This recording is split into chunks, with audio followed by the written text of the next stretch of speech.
Okay, so I'm just reading this straight up from a CNN report. United Auto Workers Union President Shawn Fain said Tuesday the group plans to hold strike authorization votes against Stellantis because the automaker was failing to live up to guarantees it made during a labor deal struck last year. In a speech to members Tuesday night, Fain said the UAW is prepared to hold strike authorization votes at one or more locals that represent Stellantis workers and to have those workers go on strike if the company does not meet union demands. Well, what were the union demands? Well, here's what they were, because I followed this very, very closely. Their union demand was that, and by the way, Stellantis was the last of the three automakers that they settled with when the UAW went on strike last year in total. And they were holding out for Stellantis to reopen the Belvidere plant in Illinois that had been closed just a year previously and to invest in new technology there. So they wanted the plant reopened for electrical vehicle manufacturing. And Stellantis also agreed to open up a parts facility there and an EV battery plant as well, reemploying all of the Stellantis workers that had been, furloughed at that point about a year ago. And by the way, they were still either on unemployment or they were on a company subsidy following their furlough. And Fain wanted all that to happen. Now, how did he get that deal struck? There is no doubt in my mind that the way that Fain got that deal struck is because he got agreement from Governor Pritzker for a massive tax subsidy, just like Governor Pritzker gave Gotion, $536 million. And then 6 months after the Stellantis deal closes, announces in May, actually probably about 8 months later, in May of this year, that they're giving Rivian $827 million as well. Well, there's no doubt in my mind that Illinois taxpayer money was leveraged to seal the deal and close down the strike against Stellantis at the request of Stellantis to the governor to reopen this plant. That's how it was made. Illinois taxpayers, and is the information out on this? No, not yet. But I assure you that's exactly the deal that was made. Illinois taxpayers' money was leveraged to finish the UAW strike.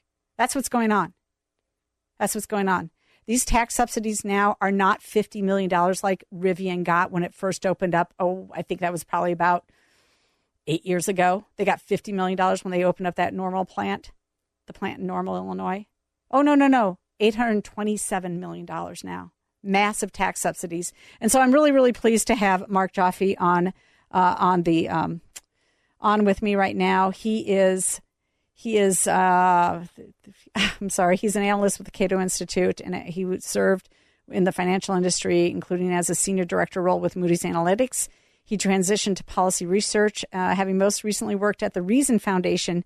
His research focuses on government finance and state policy issues, and he's been published in a number of prominent magazines, and his op-eds have appeared in the Wall Street Journal, the Orange County Register, the Fiscal Times, Governing, National Review, The Hill, and San Jose Mercury News. He's got an MBA from New York University and an MPA from San Francisco State University, and he joins me right now. Thank you so much for taking time on a Sunday night to talk about this important issue. Thanks for having me, Jeannie. And I guess I'd start out by saying at least some good news for Illinois is that when we did our study, we found a couple of states have given incentives north of $1 billion, and a couple even north of $1.5 billion. So at least Illinois is, keeping it real, with staying below that $1 billion threshold. Yeah, well, I guess we have a little bit to be thankful for that we didn't give the $1 billion subsidies. And I know Michigan's beaten us too, even when it comes to the Gotion deals. But overall, I mean, these just really aren't that great of a thing for states to be handing out. Is that correct? Yeah, exactly. Especially with EVs now, demand really isn't materializing the way the federal government and blue state governments were expecting. And so a lot of these plants just aren't getting built or aren't getting built as quickly or at the size that was expected. So a lot of these subsidies, might turn out to be wasted in terms of the job creation that was promised. Well, you know what? I don't mind if they're wasted, but I will say this. We spend a lot of time, I would say staff time, on trying to attract the right types of businesses, when in reality, so many of these businesses, they are going to fail. I mean, Fisker Automotive failed famously, and I think you even mentioned that in your article. that they've never achieved what they were said that they were going to do, and yet they got upfront subsidies. Yes, and Rivian, which you're hosting in Illinois, that's another example. I was just checking out their stock. If you look at the 5-year performance of their stock, it went down from something like 150 to around 10 right now. So you really have to wonder, is like Rivian going to last long enough to actually open this plant that they're promising, the people of Illinois? No doubt about it. And also when it comes to the Gotion deal, previous to Governor Pritzker getting a $400 million deal closing fund, he had lost out on 18 other EV battery plants. And so he went to the legislature specifically to ask for a deal closing fund. And in remarks that he made, he said that the deal closing fund was crucial to landing the Gotion deal. And in that deal, which is, I find the worst thing, I mean, it's one thing to say, okay, your incentives are based on job creation and actual investment in a particular plant and all that. Even though I don't like the investment stuff so much, because you could just leave that behind and invest it in nothing and leave an empty plant floor. But in this case, Gotion, within 4 months of signing that deal and announcing it, they got $125 million cash up front without even final permits for the whole plant. Right, which is pretty scary. It could be a repeat of what happened with Foxconn in Wisconsin, where nothing really materialized. So the taxpayers are out up front, and then nothing comes in at the back end. So it does feel like this is a bipartisan effort to attract businesses. I mean, Foxconn was a famous deal that Scott Walker touted, and that really has been a failure as well. Yeah, it's a bipartisan thing, although I think it's a little more blue shaded than red shaded, but your mileage may vary.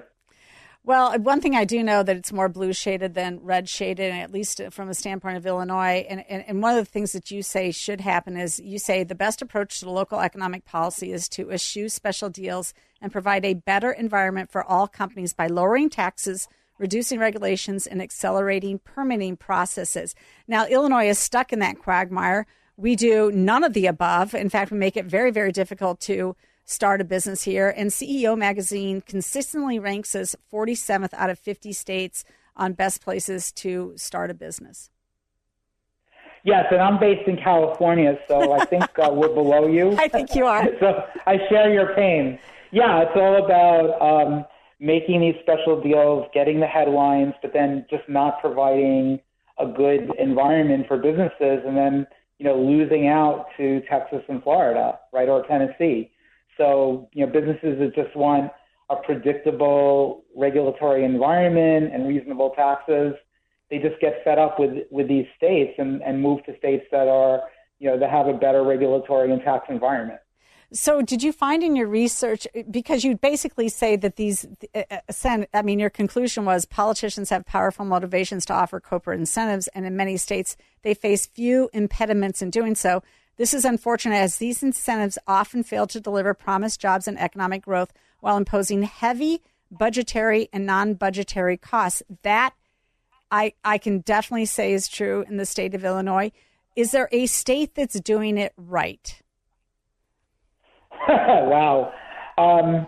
We didn't really find states that were, doing incredible, but there definitely are states that are, giving more of these incentives than others. So we see, Georgia, Michigan, North Carolina are states that are really providing a lot of incentives. Oddly, California, not so much. So maybe in one rare case, California might be a good example here. They're not really competing for these big contracts as much. But then they're also not maybe winning some of that business either, because they just historically have terrible regulations. So is there a particular state that doesn't offer a lot of incentives yet has all the underlying benefits that a company would look to open up business that you would say is sort of a model for best business practices? Well, I'm looking at the league tables that we produced in the report for both EVs and semiconductors, which is the other hot area. And I'm not seeing much if anything, from Florida. So Florida could be a great example, and certainly Florida has been attracting a lot of businesses both from your state and my state. That's for sure too. How does Tennessee and Texas rank? Because I think those are other states where you don't have an income tax and you probably have a lighter touch on regulation. Well, sadly, Texas is really out there with a lot of these incentives, and Tennessee has had a few cases as well. But okay, so they're not good examples. It on heavy. Yeah, not great. Yeah, Florida seems to be better in this case. So I grew up in South Dakota. How does South Dakota rank? Well, I think the thing is, I mean, I don't see any major deals from South Dakota, but if I'm not mistaken, South Dakota is still below 1 million population. Yes. So I think it would be very hard for South Dakota to come up with 100 million, 500 million, or certainly $1 billion to attract the business. So, just looking at these deals by value, which is what we focused on, South Dakota is not going to be a player. Yeah, that's definitely true. So, okay, the other thing is, and I mean, I've heard a lot of pushback from small and medium-sized businesses, or at least from the Technology and Manufacturing Association, on particularly the Gotion deal. And I guess that's on the forefront of my mind because we just had Congressman LaHood in for a roundtable discussion about Gotion on Thursday in Manteno. He and Congressman Molinar just, raked him across the coals about how they really are tied to the CCP. They're tied to forced labor in China. They're a national security threat. They're trying to own the market. Anybody who listened to that entire discussion would have said, why are we giving them $500 million in tax subsidies? I mean, that's truly what the conversation that we should be having when it comes to foreign actors like Gotion. But it just doesn't seem like we can. Are you in the public sphere? Does anybody call on you for your research and your reports? Do you ever get a chance to speak in front of state legislatures about these incentives and whether or not they're actually working or not? We just put this out, but some of my colleagues at Cato, I think, have been on this topic before. So certainly we're available if someone in the state of Illinois would like to have us. We welcome the opportunity. And with respect to Gotion or other foreign actors, I think the big concern there is just a lack of transparency. At least with a publicly listed company like Rivian, we can sort of look inside, see what they're doing. Mm-hmm. But these foreign-owned companies, we just really don't know what's going on in there. And as you say, it could be a security risk for us. Well, thank you so much for joining me tonight on The Real Story. I just really appreciate your work here. We need great research and great documentation of what's going on when it comes to this type of incentives. And so I plan on sharing in fact, I already have shared your research for work with state legislators that I'm familiar with. And I just want to tell you how much we appreciate your work in this area. Terrific. Thanks for having me.